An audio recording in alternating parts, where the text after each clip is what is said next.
Voici le nouvel iPhone 5, compatible avec la technologie 4G LTE pour certains marchés et présentant un écran plus grand de 4 pouces. Le design a également été revu avec à l'arrière une coque en aluminium ressemblant plus à un MacBook ou un iPad. Regardons l'écran de plus près.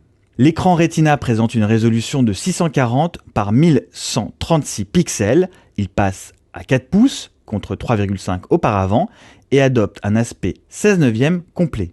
La densité de pixels est identique à l'iPhone 4 et 4S avec 326 ppi. Il y a donc plus de place sur l'écran d'accueil, ce qui permet l'apparition d'une 5e ligne d'icônes. Son écran 16/9 prend toute sa signification pour la lecture des vidéos, permettant un affichage sans letterbox. Pour les photos, en revanche, les bandes noires s'afficheront puisque les photos prises par l'iPhone 5 ne sont pas en 16/9. À côté de l'iPhone 4S, on voit que l'écran est plus grand, mais ça ne saute pas réellement aux yeux à l'utilisation.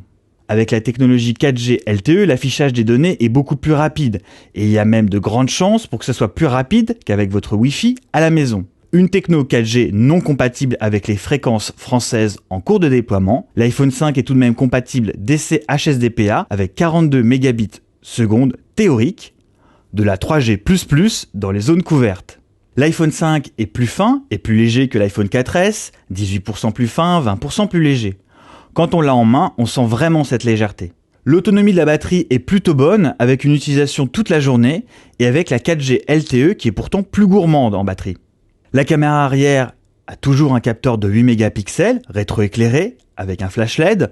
En revanche, la caméra avant passe désormais à une résolution HD 720p. Un autre changement concerne le bas, puisque la prise casque est désormais située en bas, comme un iPod Touch.